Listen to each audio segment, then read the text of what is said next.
ലോകബന്ധങ്ങൾ പുനഃപരിശോധിക്കുമെന്ന് UAE. ലോകബന്ധങ്ങൾ പുനഃപരിശോധിക്കുമെന്നും ആരെ ആശ്രയിക്കണമെന്ന് തീരുമാനിക്കുമെന്നും UAE പ്രസിഡന്റിന്റെ നയതന്ത്ര ഉപദേഷ്ടാവ് ഡോക്ടർ അൻവർ ഗർഗാഷ് അറിയിച്ചു. ഇറാനിയൻ ആക്രമണങ്ങളിൽ പാഠങ്ങൾ ഉൾക്കൊള്ളുന്നത് അകാലത്തിൽ ആയിരിക്കാമെങ്കിലും രാജ്യത്തെ പ്രതിരോധിക്കാനുള്ള കഴിവ് വർദ്ധിപ്പിക്കുന്നത് തുടരുമെന്നും അദ്ദേഹം പറഞ്ഞു. അതത് രാജ്യങ്ങളിലെ ഔദ്യോഗിക ഏജൻസികൾ നൽകുന്ന വാർത്തകൾ മാത്രമാണ് ഇവിടെ അവതരിപ്പിക്കുന്നത്. ഇതിൽ ഊഹാപോഹങ്ങളില്ല, ആവേശമില്ല, തികച്ചും ആധികാരികമായ വാർത്തകൾ മാത്രം. സുപ്രധാന ചർച്ചയ്ക്കൊരുങ്ങി പാകിസ്ഥാൻ. US ഇറാൻ പ്രതിനിധികൾ രാജ്യത്തെത്തുന്ന സാഹചര്യത്തിൽ ഇസ്ലാമാബാദിൽ അതീവ സുരക്ഷയാണ് ഏർപ്പെടുത്തിയിട്ടുള്ളത്. ചർച്ചകൾക്കായി US പ്രതിനിധി സംഘം ഇന്ന് രാത്രിയോടെ പാകിസ്ഥാനിൽ എത്തുമെന്നാണ് പ്രതീക്ഷ.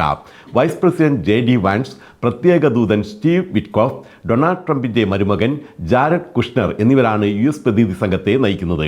ഇറാൻ പ്രതിനിധികളും പാകിസ്ഥാനിൽ എത്തുന്നതോടെ ചർച്ചകൾക്ക് തുടക്കമാകും. എങ്കിലും ഇറാൻ തങ്ങളുടെ മുഴുവൻ പ്രതിനിധി സംഘത്തെയും ഔദ്യോഗികമായി സ്ഥിരീകരിച്ചിട്ടില്ല. വിദേശകാര്യമന്ത്രി അബ്ബാസ് അരക്ചിക്കൊപ്പം പാർലമെന്റ് സ്പീക്കർ മുഹമ്മദ് ബാഗർ ഗാലിബാഹും സംഘത്തിലുണ്ടാകുമെന്നാണ് സൂചന. നാളെയായിരിക്കും ചർച്ച ആരംഭിക്കുന്നതെന്നാണ് വൈറ്റ് ഹൗസ് വൃത്തങ്ങൾ അറിയിച്ചത്.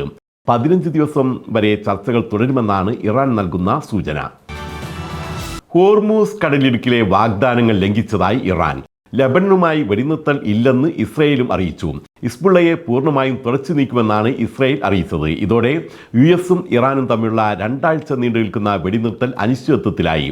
യുദ്ധത്തിനു മുമ്പ് സാധാരണയായി 140 കപ്പലുകൾ ദിവസവും ഈ കടലിടുക്കിലൂടെ സഞ്ചരിക്കുന്ന സ്ഥാനത്ത് വെടിനിർത്തലിന്റെ ആദ്യ 24 മണിക്കൂറിനുള്ളിൽ ഒരു എണ്ണ ഉൽപ്പന്ന ടാങ്കറും 5 ഡ്രൈ ബൾക്ക് കാരിയറുകളും മാത്രമാണ് കടലിടുക്കിലൂടെ സഞ്ചരിച്ചത്. അതായത് ഹോർമൂസ് കടലിടുക്ക് വഴിയുള്ള കപ്പലുകളുടെ സഞ്ചാരം ഇതുവരെ പൂർണ്ണമായും പുനഃസ്ഥാപിക്കപ്പെട്ടിട്ടില്ല എന്നർത്ഥം.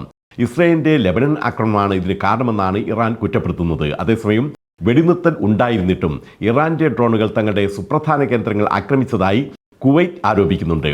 സൗദി അറേബ്യയിലും ഇറാൻ ആക്രമണത്തിൽ ഒരു പ്രധാന പൈപ്പ് ലൈന് കേടുപാടുകൾ സംഭവിച്ചിട്ടുണ്ട്. ലെബനനിൽ ഇസ്രയേൽ നടത്തിയ ആക്രമണങ്ങളിൽ ഇന്ത്യ അതൃപ്തി അറിയിച്ചു. ഇസ്രയേൽ ആക്രമണങ്ങൾ മൂലമുണ്ടായ ധാരാളം സിവിലിയൻ മരണങ്ങൾ ഇന്ത്യയെ സംബന്ധിച്ച് വളരെ അസ്വസ്ഥത ഉളവാക്കുന്നതാണെന്ന് ഇന്ത്യൻ വിദേശകാര്യ മന്ത്രാലയ വക്താവ് രൺധീർ ജയ്സ്വാൾ അറിയിച്ചു. അന്താരാഷ്ട്ര നിയമം പാലിക്കുകയും രാജ്യങ്ങളുടെ പരമാധികാരത്തെയും പ്രാദേശിക സമഗ്രതയെയും ബഹുമാനിക്കുകയും ചെയ്യേണ്ടത് അത്യാവശ്യമാണെന്നും ജയ്സ്വാൾ ഇസ്രയേലിന് മുന്നറിയിപ്പ് നൽകി. അബുദാബിയിൽ ഭാഗികമായി റോഡുകൾ അടച്ചു. അൽഫുർസാൻ സ്ട്രീറ്റിൽ അബുദാബിയിലേക്ക് പോകുന്ന പാതയും അൽഖലീസ് അൽ അറബി സ്ട്രീറ്റിലും ഇന്ന് ഉച്ചയ്ക്ക് 2 മുതൽ തിങ്കളാഴ്ച പുലർച്ചെ 5 വരെ റോഡ് അടച്ചിടുമെന്നാണ് അറിയിച്ചിട്ടുള്ളത്. മറ്റു പാതകളിൽ ഗതാഗതം തുടരും. സൗദി അറേബ്യയിൽ നിന്നുള്ള വിമാന സർവീസുകൾ ഭാഗികമായി പുനരാരംഭിക്കും. സൗദിയിൽ നിന്നും ഗൾഫ് നഗരങ്ങളിലേക്കുള്ള വിമാന സർവീസുകളാണ് സൗദിയ എയർലൈൻസ് ഭാഗികമായി പുനരാരംഭിക്കുന്നത്. നാളെ മുതൽ ദുബായ്, അബുദാബി, അമ്മാൻ എന്നിവിടങ്ങളിലേക്ക് ദിവസേനയുള്ള പ്രത്യേക വിമാനങ്ങളായിരിക്കും ഈ ഘട്ടത്തിൽ സർവീസ് നടത്തുന്നതെന്നാണ് എയർലൈൻ വൃത്തങ്ങൾ അറിയിച്ചത്. ദുബായ് ഡമാക് ഹിൽസിലെ എംപോറിയ സ്പോർട്സ് അക്കാദമിയിൽ നടക്കുന്ന സേഫ് കെയർ മുഖ്യ പ്രായോജകരായ D2 കേരള പ്രീമിയർ ലീഗിൽ നിള നൈറ്റ് റൈഡേഴ്സ് വാഴ്ചാൽ വൈപ്പേഴ്സിനെ പരാജയപ്പെടുത്തി. ചാനൽ 5+ ആണ് D2 കേരള പ്രീമിയർ ലീഗിന്റെ ചാനൽ പാർട്ട്ണർ.